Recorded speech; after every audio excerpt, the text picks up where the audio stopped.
is really one of the most disturbing, stomach-turning, grotesque photographs ever displayed of a 7-year-old child holding a severed head up with pride and with the support and encouragement of a parent. So just how far back down the rabbit hole is the president willing to go?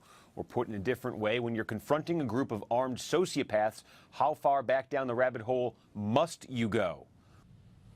All right, folks, joining us now, as promised, is Ralph Peters, retired Army Lieutenant Colonel, author and Fox News strategic analyst, and, of course, his great book, Hell or Richmond, one of his great books. Hello, Ralph. How are you, sir? Hey, always great when I'm speaking with you, Steve. Well, I appreciate that.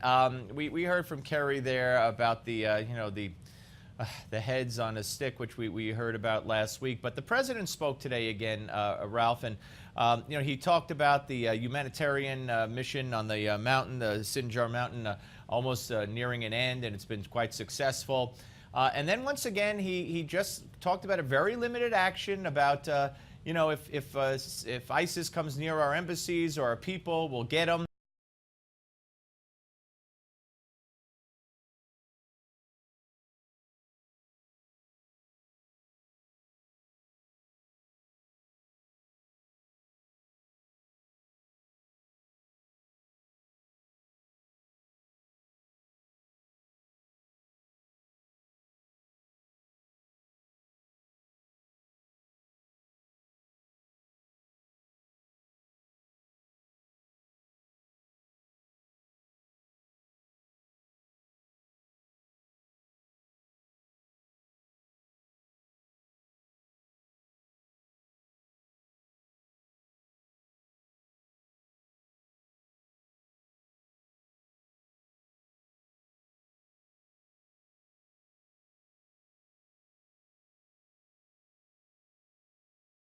Slaughter Christians.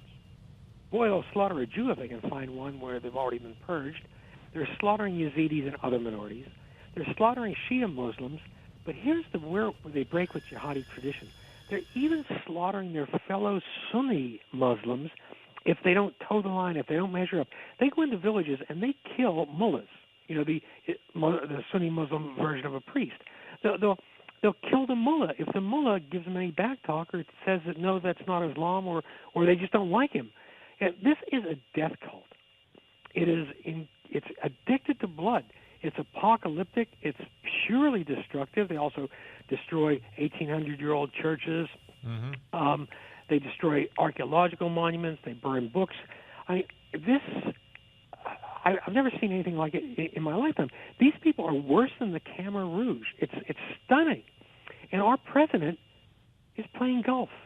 I did hope that we'd see a growing air campaign to try to at least halt them, to buy time for the Kurds to be armed and trained up, for Baghdad to sort itself out, for some other regional players to consider taking action.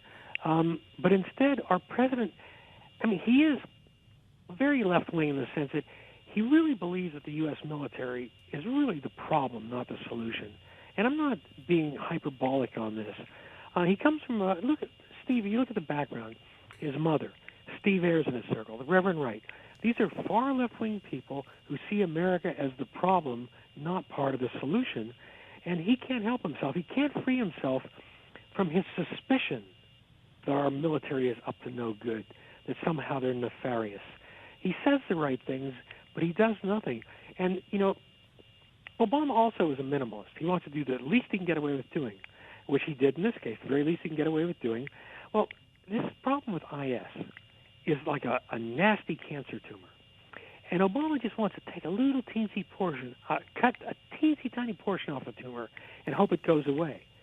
But cancer tumors and terrorist movements don't react like that.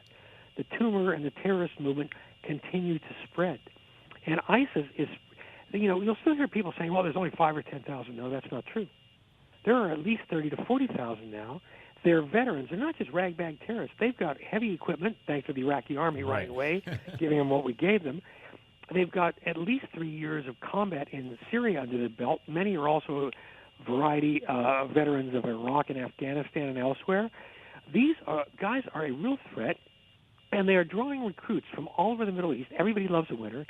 Young jihadis, radical Muslims, are deserting other terror movements to join Islamic State and join this caliphate. And it's not going to get better on its own. And it is our fight. It is absolutely our fight. All of humanity is in this together. These guys do want to attack America. They certainly want to attack our interests. And Obama, look, our military is not the answer to every problem. But there are some problems that only have a military answer. And you cannot negotiate with the Aztecs. And that's who they're like. The only difference being the Aztecs at least built things. They built pyramids and canals and sewage systems. Islamic State only destroys. And it really is a death cult, a blood cult of mass human sacrifice to a savage god. And I am absolutely stunned that Obama doesn't get it. Yeah, well, he doesn't get it. That's obvious. And another remark he made today, which is also consistent with what he's been saying all along, is that, it's up to Iraq. They have to stop the sectarian, violence and the sectarian exclusion from the government. And, we need Maliki to step aside, which he did today. I'll ask you if that means anything. But to think that ISIS would give a rat's behind if they all sing Kumbaya in the parliament in Iraq is just nuts.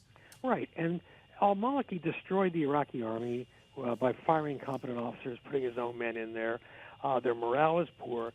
They're putting up something of a fight now, but even if this government gets its act totally together, the Iraqi army needs help.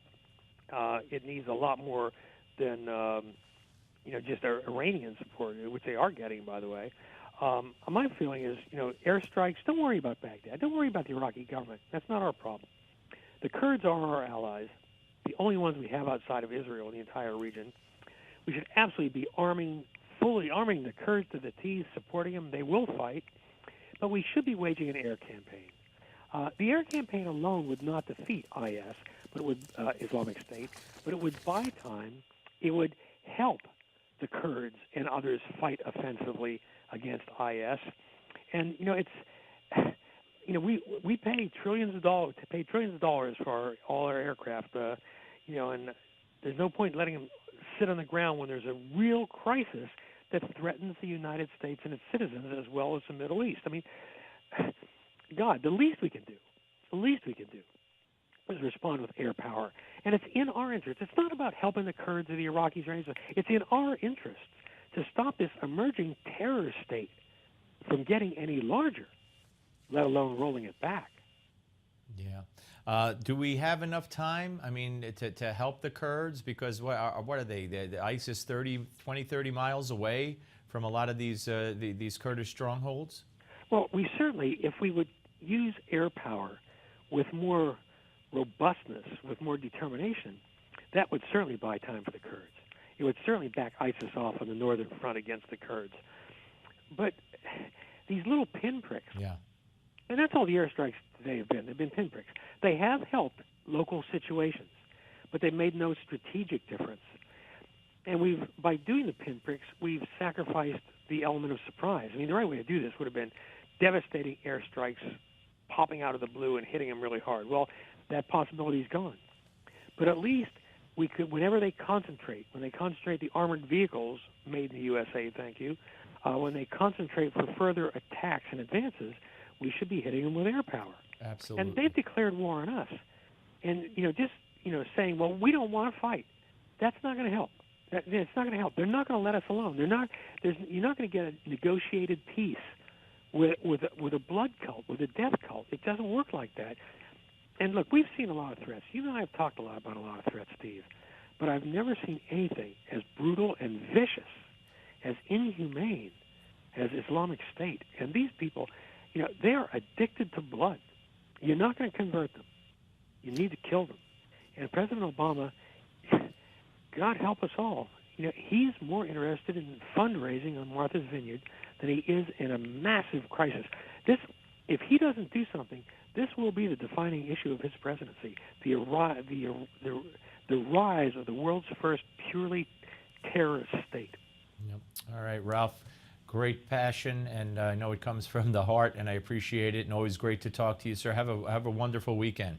You too, Steve. Great Take speaking care. with you. Ralph Peters, ladies and gentlemen, and he's so right, so right. A blood cult, mass human sacrifice, addicted to blood. He's absolutely right, and he's right when he talks about the Aztecs, and that was a wonderful analogy, which of course he said at least the Aztecs built things up. ISIS destroys. They kill, they behead, they destroy everything in their wake, whether it's religious symbols, religious institutions, whatever. And they're all about blood and destruction. Blood and destruction. And we have elected not to be very proactive in stopping that. All right, folks, before we go, we want your opinion. Should children of illegals be deported or educated? I want you to go to Newsmax.com/polls, and you can vote right now. We had the poll on Obama's impeachment. Now the new poll. Go to Newsmax.com/polls and vote. Should the children of illegals be deported or educated? Up next, special correspondent for the Daily Beast, Michael Tomasky. Don't miss it.